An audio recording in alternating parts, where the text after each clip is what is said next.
tayo ay magpuri sa Diyos na po natin. Kunin gitara at ito'y tugtugin, awitan siya ng himig. Lapitan siya't dakilain, atin siyang sambahin. Ang buon dumalaw sa atin upang tayo'y tubusin, upang tayo'y tubusin. Sa ngalan ng Ama at ng Anak at ng Espiritu Santo. Amen. Sumayin niyo po ang Panginoon. At sumayo rin. Sama-sama na po nating ialay ang misang ito sa karangalan ng mahal na ina. Hilingin natin ang panalangin niya at kasama niya magpuri tayo sa ating Ama. At upang tayo maging marapat, halina't magsisi muna para sa ating mga kasalanan.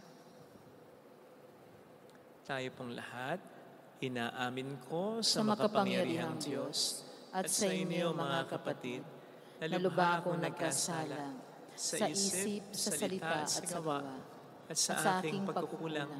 Kaya sinasamo ko sa mahal na Birheng Maria, sa lahat ng mga anghel at mga banal, at sa inyo mga kapatid, na ako'y panalangin sa Panginoong ating Diyos. Kaawaan tayo na mapagmahal na Diyos, patawarin sa ating mga sala, patnubayan hanggang sa buhay na walang hanggan. Amen. Panginoon, kaawaan mo kami. Panginoon, kaawaan mo kami. Kristo, kaawaan mo kami. Kristo, kaawaan mo kami. Panginoon, kaawaan mo kami. Panginoon, kaawaan mo kami. Yumuko tayo, maaaring ibulong sa Panginoon ang ating intensyon. Dasal natin ang mga OFW, mga tumutulong sa atin, ang mga may sakit at ang mga nag-aalaga, nagtataguyod sa kanila. Manalangin tayo. Ama naming makapangyarihan, ipagkaloob mong kami magkamit kailanman ng kalusugan at kagalingan sa aming katawan at kalooban. Pakundangan sa pagdalangin ng laging bireng Santa Mariang Mahal, kami naway mahango sa hapis sa kasalukuyan at makinabang sa kalawalatiang walang katapusan. Sa pamamagitan ni Jesucristo, kasama ang Espiritu Santo, magpasa walang hanggan. Amen.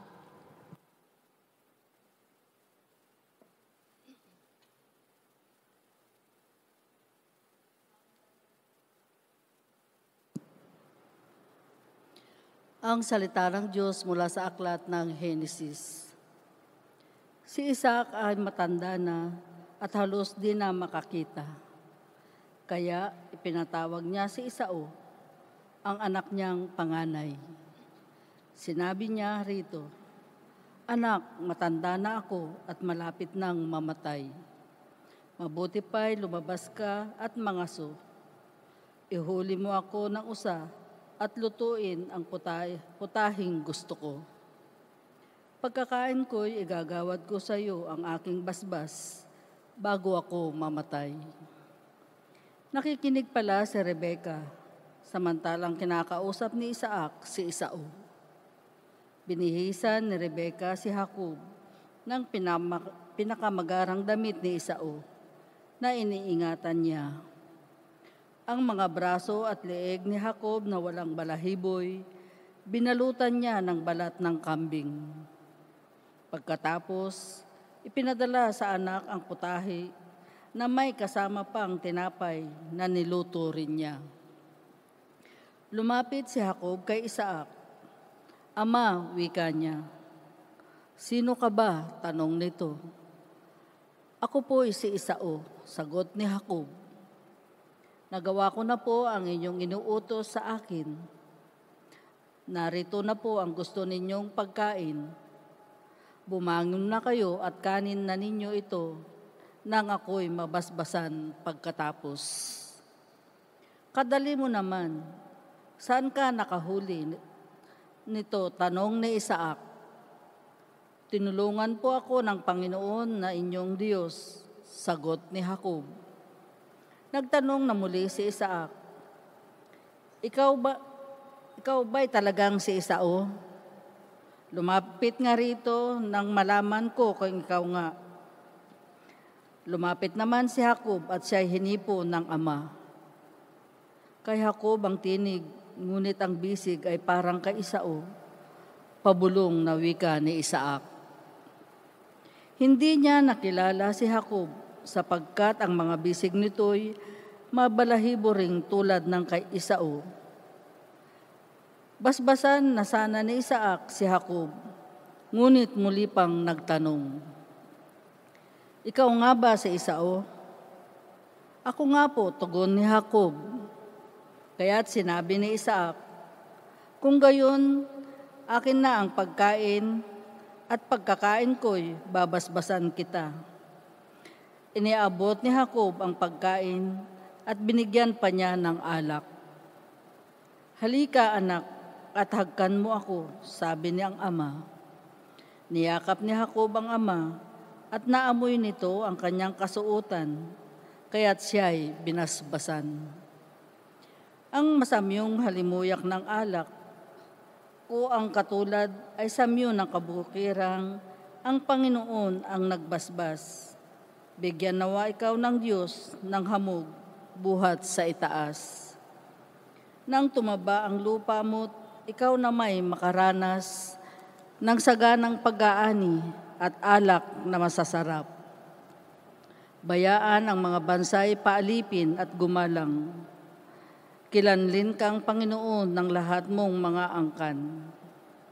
Gumalang din ang lipi mo sa panig ng iyong inang, sila nawang sumusumpa sa iyo ay sumpain din. Ngunit yaong nagpapala sa iyo ay pagpapalain. Ang salita ng Diyos. Salamat sa Diyos. Bigyan ng Diyos ng papuri pagkat siya ay mabuti. Bigyan ng Diyos ng papuri pagkat siya ay mabuti. Ngalan niya ay purihin mo noong kanyang mga lingkod. Nang lahat ng lingkod niyang sa templo ay pumapasok, upang doon manambahan sa banal na bahay ng Diyos. Bigyan ng Diyos ng papuri pagkat siya ay mabuti. Ang poon ay papurihan pagkat siya ay mabuti. Ang taglay niyang kabaitan ay marapat sa papuri. Siya rin nga ang humirang kay Jacob na kanyang lingkod. Ang Israel na may bansang hinirang niya at kinupkop. Bigyan ng Diyos ng papuri pagkat siya ay mabuti. Aking batid na ang poon ay ang Diyos na dakila, higit sa alinmang Diyos-Diyosang naglipana. Ang anumang hangad niya sa langit man o sa lupa, at kahit sa karagatan kung anumang kanyang nasa, ginaganap niya ito sa sariling pagkukusa. Bigyan ng Diyos ng papuri pagkat siya ay mabuti.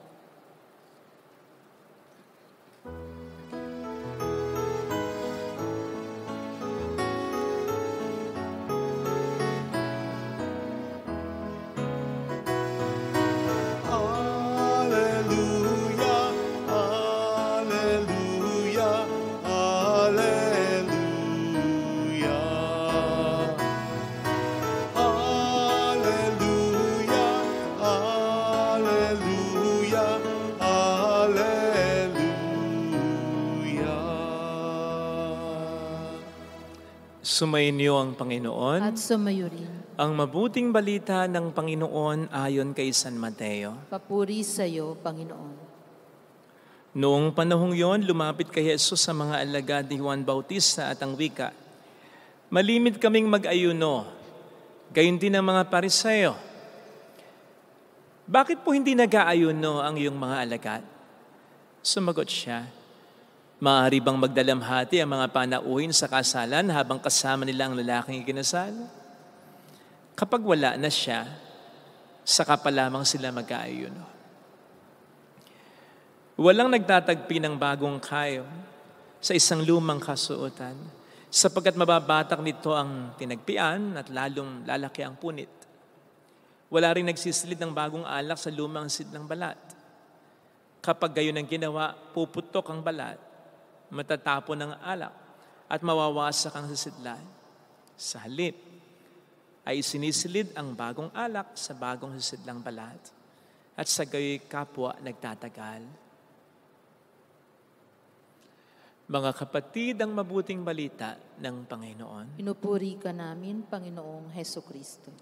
Welcome sa Our Lady of Lasalet, Quasay Parish, kung saan ayos lang umiyak at samahan tayo ng mahal na ina sa pag-iyak at sa pagdarasal upang maging maayos ang lahat. Minsan po habang ako'y nasa labas ng simbahan, pinagmamasdan ko ang kapaligiran, lalong-lalo na ang ating simbahan. Mayroong isang kaparokyano ang kumausap sa akin. Nasabi niya, Father, ang ganda-ganda po ng ating simbahan, pati po ang kapaligiran, ang linis-linis.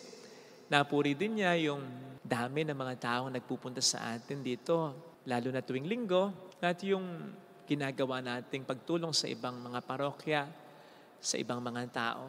Natutuwa naman ako, nangingiti ako, sapagkat yun din naman ang kaligayahan ko. Hanggang sa masabi niya, kaya lang Father, almost 2 years na lang, malilipat ka na. Saan kaya ma-assign? At yung mapapalit kaya sa'yo dito, alagaan yung simbahan na ito at yung mga tao. Natigilan ako Nawala yung ngiti ko. Because I was like, oo nga Sabi ko na lang sa kanya, kung naman parang pinapaalis mo na ako. Of course, hindi ako pinapaalis literally. Pero manapa, hindi niya nalalaman, pinapaalis niya na ako dun sa sitwasyon naming dalawa na nasisiyahan ako. Masaya ako Biglang nawala. Naglaho yung ngiti. Yung saya. Sapagkat natuon agad ang pansin ko sa mangyayari pagkalipas ng halos 2 taon pang pananatili ko dito. So nakita nyo na ang isa sa malaking dahilan ng ating kalungkutan at ng ating mga kaba, pag-aalala, minsan nararamdaman. Isa sa malaking dahilan ay hindi natin i-enjoy ang ngayon, ang kasalukuyan. Sapagkat natutuon agad ang pansin natin sa kinabukasan. Buti nga kung kinabukasan as bukas lang talaga Isang araw, wala pang pagitan. Kaya lang yung kinabukasan na yan, minsan, taon pa ang bibilangin, buwan pa ang bibilangin. And in some instances ay pwede namang hindi mangyari, hindi naman matuloy. Pero ngayon pa lang, iniisip na natin, inaalala na natin, kinatatakutan natin, ayan nga ang magnanakaw, mag-aalis ng kaligayahan na dapat ngayon ay nararamdaman natin. Yan po sa palagay ko ang isa sa mga sinasabi ng ating Panginoon sa Ebanghelyo sa atin nang tugunin niya ang mga kumukwestiyon kung bakit hindi nag-aayuno ang mga alagad niya. Because in effect, He was telling them and He was telling us, darating ang panahon na mag-aayuno ang mga disipulo ko, pero hindi ngayon, hindi pa ngayon. Darating ang panahon, pero wag muna ngayon. Kasi yung pag-aayuno, may katangian yun ng kalungkutan. Ayun. Kumpara sa kasalan, yun ang ginamit niyang paglalarawan dito. Feasting, may tawanan doon. So may karakteristik yun ng kaligayahan. So darating ang panahon na malulungkot sila, malulumo sila, pero hindi muna ngayon. Di ba't may kaparehas na turo ito sa banal na kasulatan, yung Ecclesiastes?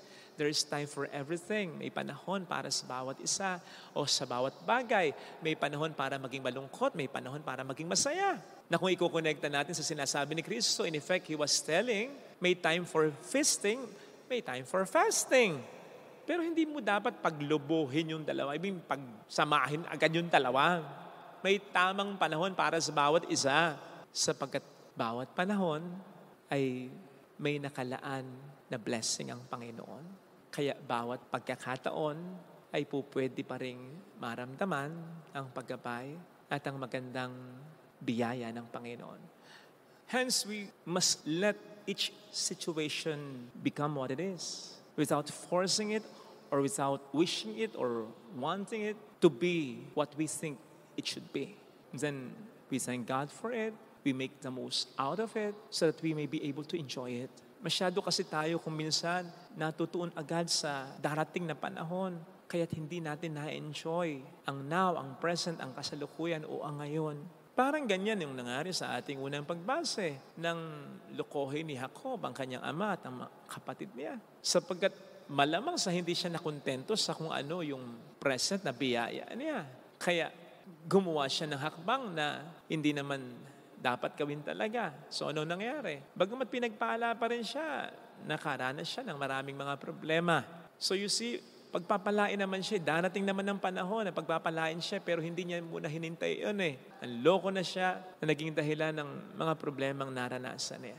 Kaya sana ito'y magsilbing aral at reminder para sa atin na appreciate natin lagi ang mga pagkakataon na ibinibigay muna sa atin ng Panginoon. And I said, muna, dahil magbabago yung sitwasyon eh. Pwedeng masaya ka ngayon, pwedeng bukas malungkot ka na. Pwedeng ngayon, sagana ka, pwedeng bukas, medyo nagkukulang ka. Pero sana'y huwag ma-focus lang ang pansin natin sa mga magandang sitwasyon ha, sapagkat tandaan natin ang Panginoon ang siyang Alpha at ang Omega. Ibig sabihin, sa bawat sitwasyon, naroroon siya. Baka nga pwede nating sabihin na mas naroroon ang presensya ng Panginoon sa mga pangit na sitwasyon eh. Lalo pat alam niya na sa mga pangit na sitwasyon, mas kailangan natin ng tulong. Pag nagkakasakit tayo, pag nagigipit tayo, pag namumroblema tayo, kapag may mga sadness and disappointments tayo, nandun ang Panginoon. So ibig sabihin, nandun ang pagpapala niya. Kaya po pwedeng makaramdam pa rin tayo ng biyaya sa paraan na mas ma-appreciate natin ang pagdamay at pagmamahal niya. Basta, bawat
pagkakataon, enjoy lang natin dahil nasa bawat pagkakataon ang Panginoon natin. Amen. Lagay natin ang ating kanang kamay sa tapat ng ating puso.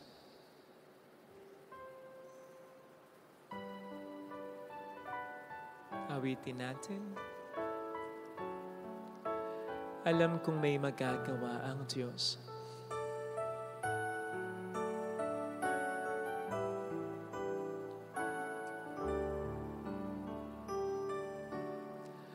Alam kong may magagawa ang Diyos.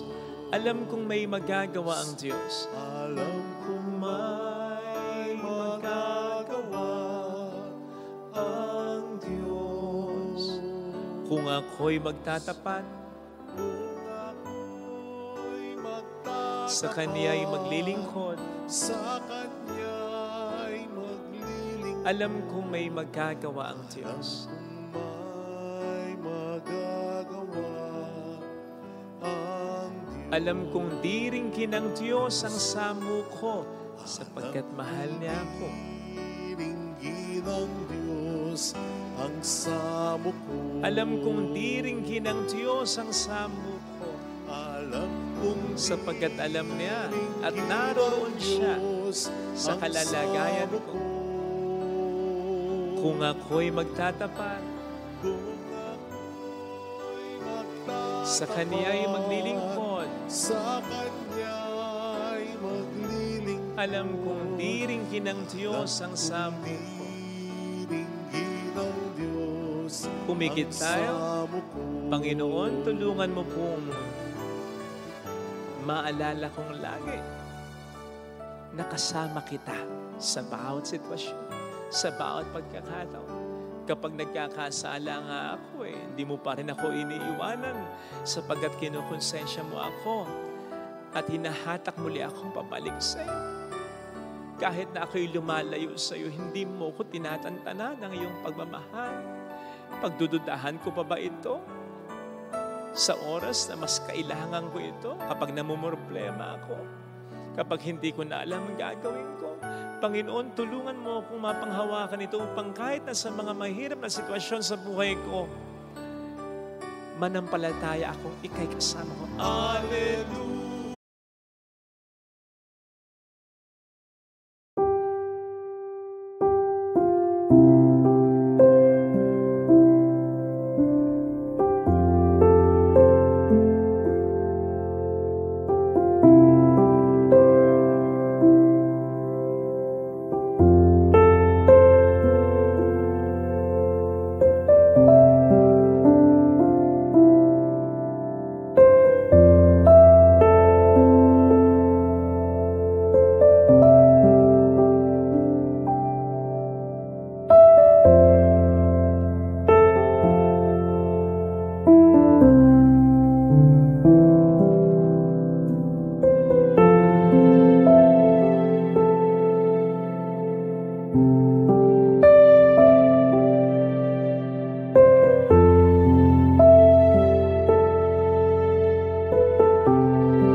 i-acknowledge ko pa rin yung lungkot ko upang magpakatotoo ko sa sakit na nararamdaman ko, sa hirap na dinaranas ko, upang hindi ako mahiya na aminin ang kasalanan ko.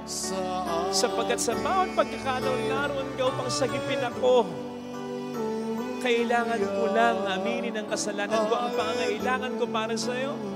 At higit sa lahat, ang panghawakan ng pangako mo na kailanman hindi mo ako kakalimutan. With that, kayang-kaya kong sabihin, mayroong magandang mangyayari sa atin, sa iyo.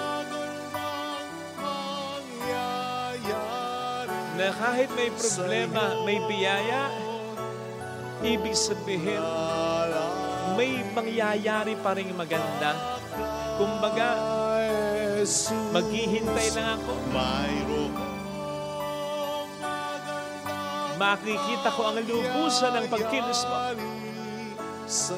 kung lalapit kay Jesus. Kung lalapit kay Jesus. Papuri sa Ama, sa Anak, sa Espiritu Santo. Kapara ng sa unang-una, ngayon, magpakailanman, magpasawalang hanggan. Amen. Pag-aalay.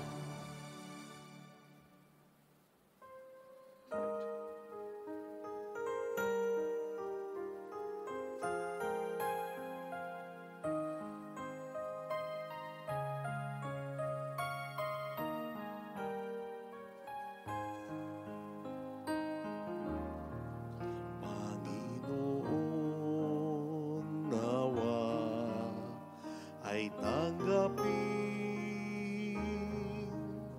sa iyong mga kamay itong paghahain sa iyong kapurihan at dakilang kabanalan.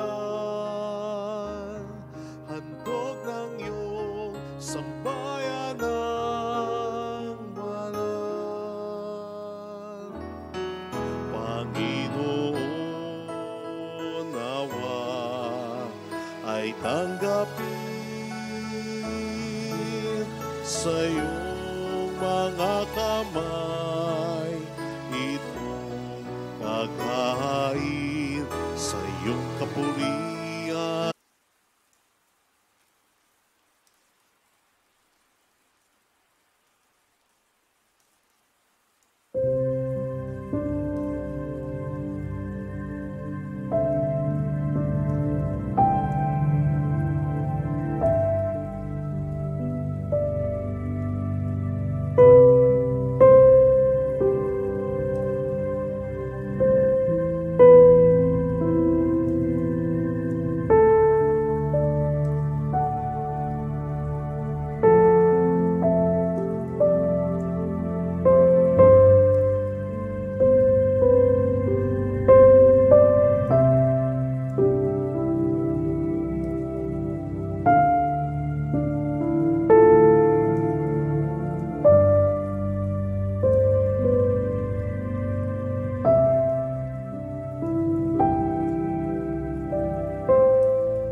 at dakilang kabanalan, handog ng iyong sambayanang banal, handog ng iyong sambayanang banal. Manalangin tayo, pang ating handog ay maging kalugod-lugod sa Diyos namang makapangyarihan. Tanggapin nawa ng Panginoon itong paghahain sa iyong mga kamay, sa kapurihan niya at karangalan sa ating kapakinabangan at sa buong sambayanan niyang banal. Ama naming lumikha, ang iyong nagkatawang taong anak ay tumulong nawa sa aming ginagawa upang siya na iniluwal ni Maria nang di bumawas kundi lalo pang nagpagganap sa pagkapira na may magpagintapat na kalugdan mo ang aming pagkahain sa ikapagkapatawad ng mga kasalanan namin sapagkat siya ang Panginoong kasama mo at ang Espiritu Santo magpasa walang hanggan. Amen. Sumainyo ang Panginoon. At sumayo rin. Itaas sa Diyos ang inyong puso at diwa. Itinaas na namin sa Panginoon. Pasalamatan ng ating Panginoong Diyos. Marapat na siya ay pasalamat. Ama naming makapangyarihan, tunay ngang marapat na ikaw ay pasalamatan, bukod mong pinagpalang maging ina ni Jesucristo ang mahal na birheng nagpupuri at nagagalak sa iyo. Ikaw ang gumawa ng tanang dakilang bagay, ikaw ang lumilingap sa lahat kailanman. Nilingap mo ang mahal na birhen bilang iyong abang alipin na binigyan mo ng tungkuling kumalinga sa anak mong manunubos namin. Kaya kaisa ng mga anghel na nagsisiawit ng papuri sa iyo ng walang humpay sa kalangitan, kami po'y nagbubunyi sa iyong kadakilaan. Santo, Santo, Santo, Panginoong Diyos ng mga hukbo, napupuno ang langit at lupa ng kadakilaan mo, usana sa kaitaasan. Pinagpala ang naparirito sa ngalan ng Panginoon, usana sa kaitaasan. Ama naming banal, ikaw po ang bukal ng tanang kabanalan. Kaya't sa pamamagitan ng iyong Espiritu, gawin mong banal ang alay na ito upang para sa amin maging katawan at dugo ng aming Panginoong Jesucristo. Bago niya pinagtiis ang kusang loob na maging handog, hinawakan niya ang tinapay. Pinasalamatan ka niya, pinaghati-hati niya iyon, niabot sa kaniyang mga alagad at sinabi, tanggapin ninyong lahat ito at kanin. Ito ang aking katawan na iahandog para sa inyo.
Gayun din naman nang matapos ang hapunan, nawa kaniyang kalis. Muli kaniyang pinasalamatan, iniabot niya ang kalis sa kaniyang mga alagad at sinabi, tanggapin ninyong lahat ito at inumin. Ito ang kalis ng aking dugo ng bago't walang hanggang tipan. Ang aking dugo na ibubuhos para sa inyo at para sa lahat. Sa ikapagpatawad ng mga kasalanan, gawin niyo ito sa pag-alala sa akin.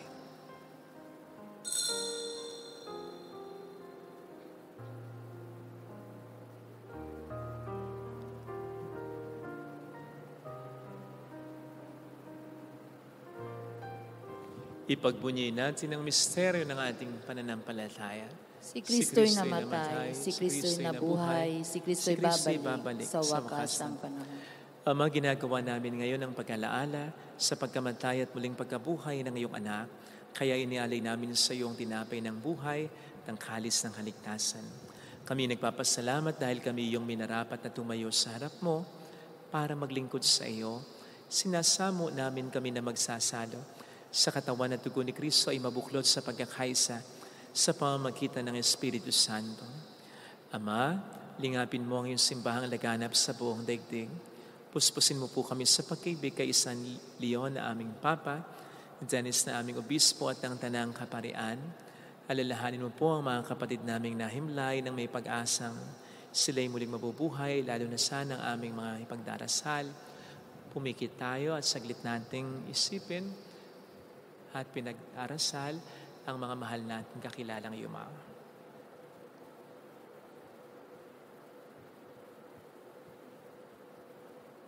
Kaawaan mo sila at patuloyin sa iyong kaliwanagan. Kaawaan mo at pagkintapatin kaming lahat na makasalo sa iyong buhay na walang wakas.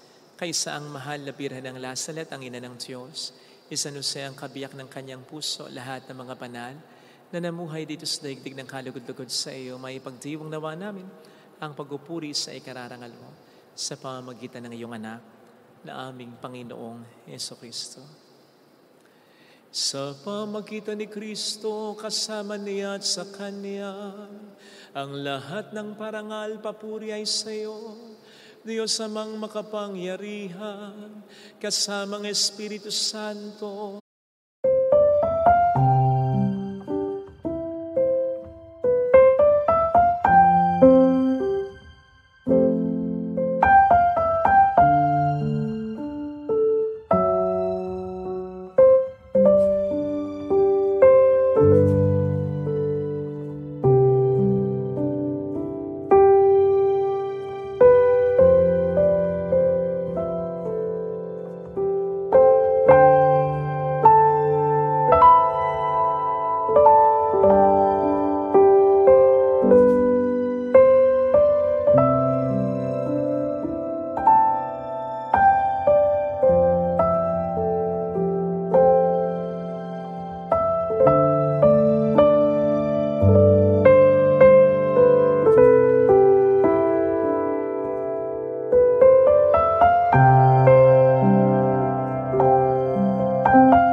magpasawalang hanggan.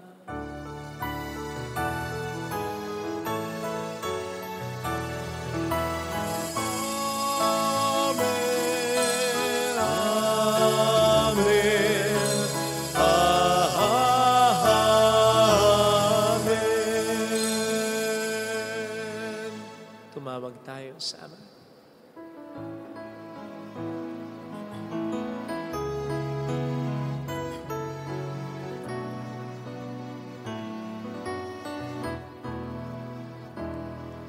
Ama namin, sumasalangit ka, sambahin ang ngalan mo,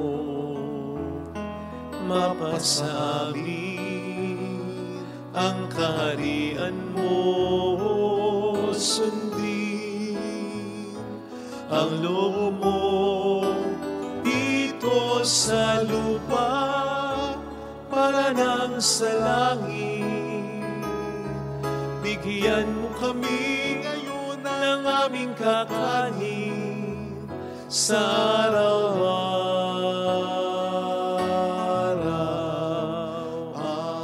At patawarin mo kami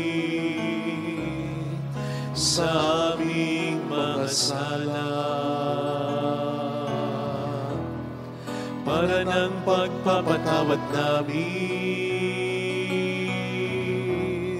sa nagkakasala sa amin.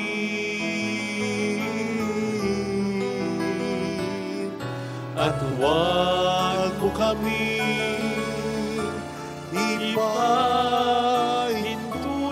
sa tukso, at ihadya mo kami sa lahat ng masama.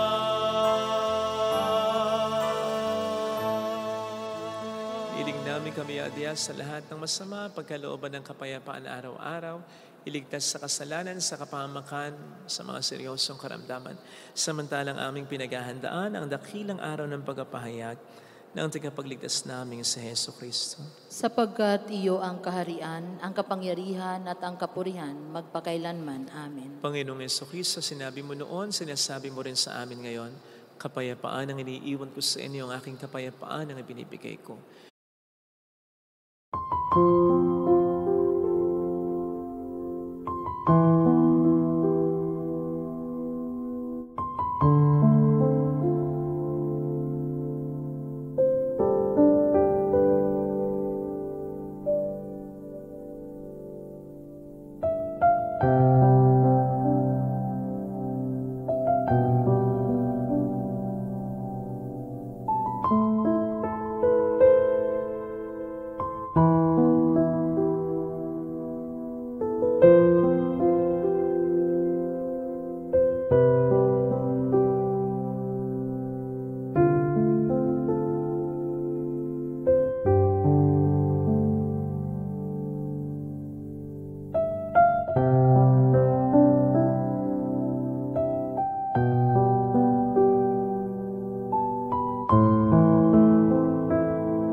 Tunghayin mo ang aming pananampalataya, wag ang aming pagkakasala. Pagkalooban mo kami ng kapayapaan at pagkakaisa ayon sa iyong kalooban. Kasama ang Espiritu Santo magpasa walang hanggan. Amen. Ang kapayapaan ng Panginoon ay sumainyo daw ang lahat. At sumayo rin. Magbigayan tayo ng kapayapaan sa isa't isa. Kapayapaan po. Peace be with you. Kordero ng Diyos, Nag-aalis sa mga kasalanan ng sanlibutan, maawa ka sa amin. Kordero ng Diyos na nag-aalis sa mga kasalanan ng sanlibutan, maawa ka sa amin. Kordero ng Diyos na nag-aalis sa mga kasalanan ng sanlibutan, ipagkaloob mo sa amin ang kapayapaan.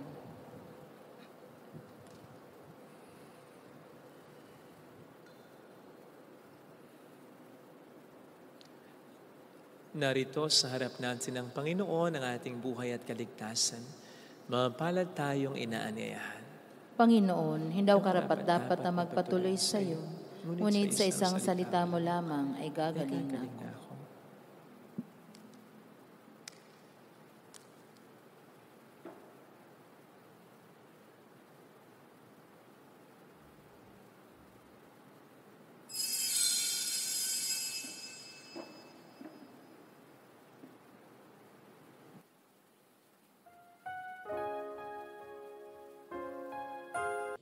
Panalangin para sa espiritual na pakikinabang.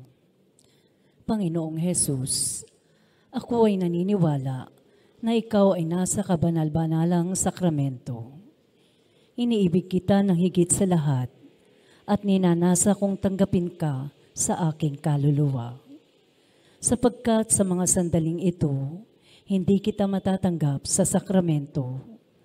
Tumuloy ka sa espiritu sa aking puso. Niyayakap kita na parabang naririto ka na. Inaalay ko ng buong buo ang aking sarili sa iyo. Huwag mong hayaang mawalay ako sa iyo. Amen. Nagbigay buhay.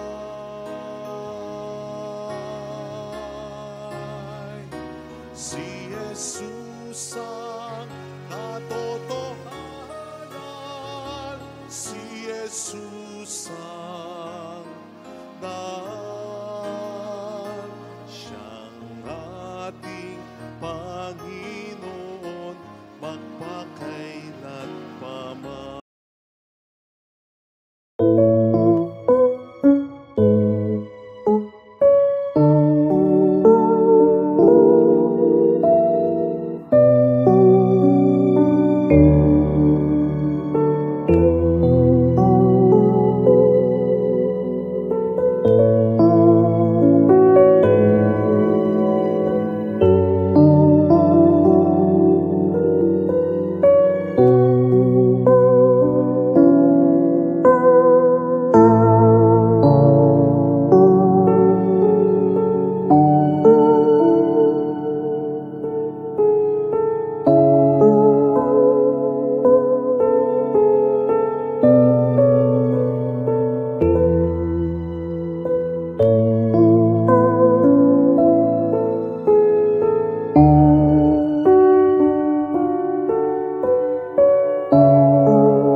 gabay, siya sa ating nagbigay buhay.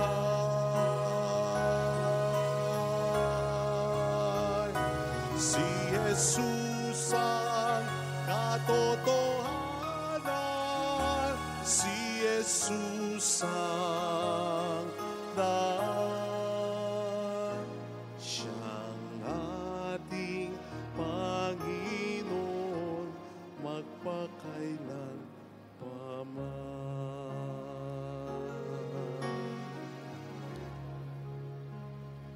Manalangin tayo.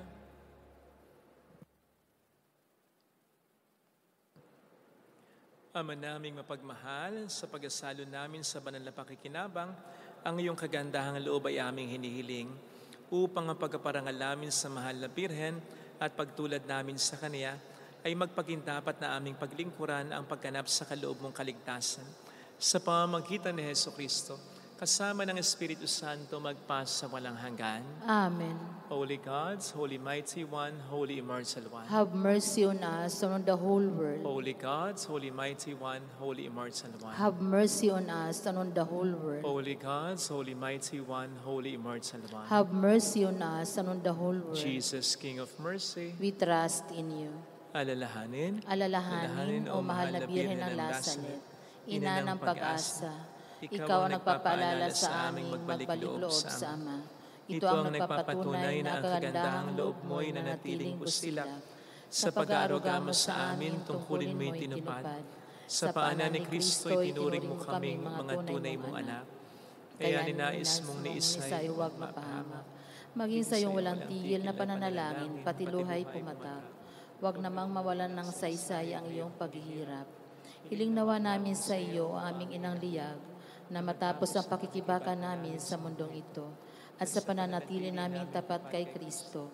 Sa kapurihan mo'y makibahagi kaming ganap upang kung nasan ka ngayon ay maparoon din kami lahat at ang kaganapan ng kaluwalhatian ng Diyos sa may tuluyang matupad siya nawa. mahal na Birhen ng Lasanet, tagapagkasundo ng mga makasalanan. Ipanalangin mong Amen.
Walang patid, kami mga dumudulog sa iyo. Maraming salamat sa inyong pakikisa at sa mga tulong na binibigay ninyo. Salamat po. Sumayin niyo ang Panginoon. At sumayo rin. Pagpalain kayo kasama ng ating pamilya na mapagmahal na Diyos, ng Ama at ng Anak, ng Espiritu Santo. Amen. Umayo tayo sa kapayapaan ni Kristo. Salamat sa Diyos.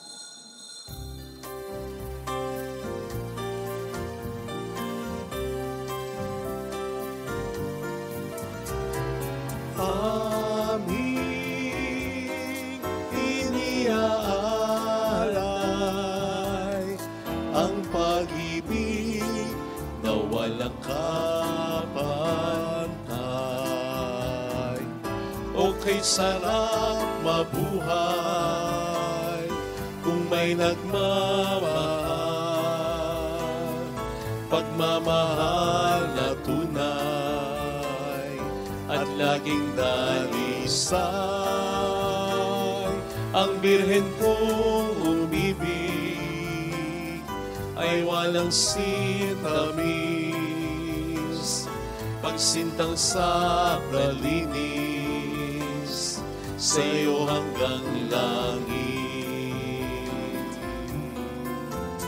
O Birhen, Birheng mahal, sa awit at sa dasal,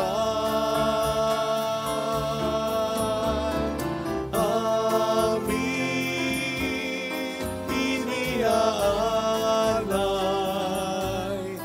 ang pag-ibig